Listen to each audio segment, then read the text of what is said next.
বৌরানীর হেসেলে সবাইকে স্বাগত। আজ আবারও একটি নতুন রেসিপি নিয়ে আপনাদের সামনে হাজির হয়ে গেছি। আজ আমি বানিয়ে দেখাবো সর্ষে পোস্ত দিয়ে ডিমের ঝাল। এই রান্নার জন্য কোনো রকম আদা পেঁয়াজ রসুন কোনো কিছুরই দরকার পড়বে না। চলুন দেখে নেওয়া যাক আমি কিভাবে বানাচ্ছি। প্রথমে একটা মিক্সার নিয়ে নিলাম, এখানে দিয়ে দিচ্ছি 2 চামচ মতো কালো সর্ষে। একইভাবে আমি 2 চামচ মতন হলুদ সর্ষেও ব্যবহার করছি এখানে। আর দিয়ে দিচ্ছি পোস্ত। এবার এই পোস্ত দিয়ে তারপর 2টো কাঁচা লঙ্কা দিয়ে এটাকে একটা মিহি পেস্ট আমি বানিয়ে নেব। এবার কড়াই দিয়ে দিচ্ছি সর্ষের তেল। এটা পুরো রান্নাটাই সর্ষের তেলেই হবে। 3 থেকে 4 চামচ সর্ষের তেল দিয়েছি। আর ফোড়ন হিসেবে দিয়ে দিচ্ছি সামান্য একটা কাঁচা লঙ্কা আর কালো জিরে। এবার এটাকে কিছুক্ষণের জন্য আমি হালকা করে ভেজে নেব। ভেজে নেওয়া হয়ে গেছে। এবার যে পেস্ট আমি বানিয়ে রেখেছিলাম সেটা এখানে অ্যাড করে দিচ্ছি। পেস্টটা দেওয়ার পর এখানে কিছুক্ষণ আমি তেলের সাথে এটাকে কষিয়ে নেব। খুব বেশি কষানো দরকার পড়ে না, যেহেতু এখানে সর্ষে আছে তাই এটা বেশি কষালে তেতো ভাব আসে।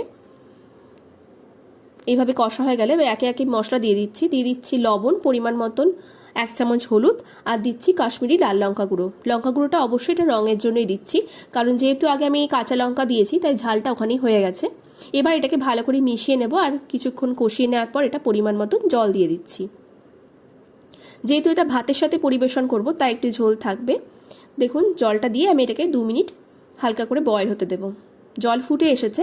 এবার আগে থেকে আমি ডিম সেদ্ধ করে রেখেছি আর ডিমটাকে আমি এখানে 2 ভাগে ভাগ করে নিয়েছি। এবার একে একে ডিমগুলোকে আমি এখানে অ্যাড করে দেব। আপনারা চাইলে ডিমটাকে হালকা করে ভেজেও নিতে পারেন, আমি এখানে কাঁচা অবস্থাতেই দিচ্ছি। এবার একে একে ডিমগুলোকে দিয়ে দিলাম। আর চাইলে গোটাও রাখতে পারেন, আমি যেমন 2টো ভাগ করে নিয়েছি। এটা দিয়ে লো হিটে একদম এটাকে ফুটিয়ে নেব।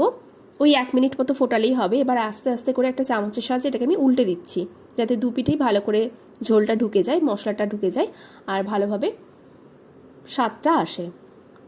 দেখুন রান্নাটা একদম শেষের দিকে, লাস্টে এটা আমি সর্ষের তেল দিয়ে, কাঁচা সর্ষের তেল দিয়ে এটাকে নামিয়ে নেব আর গরম ভাতের সাথে পরিবেশন করব। খেতে খুবই ভালো হয়।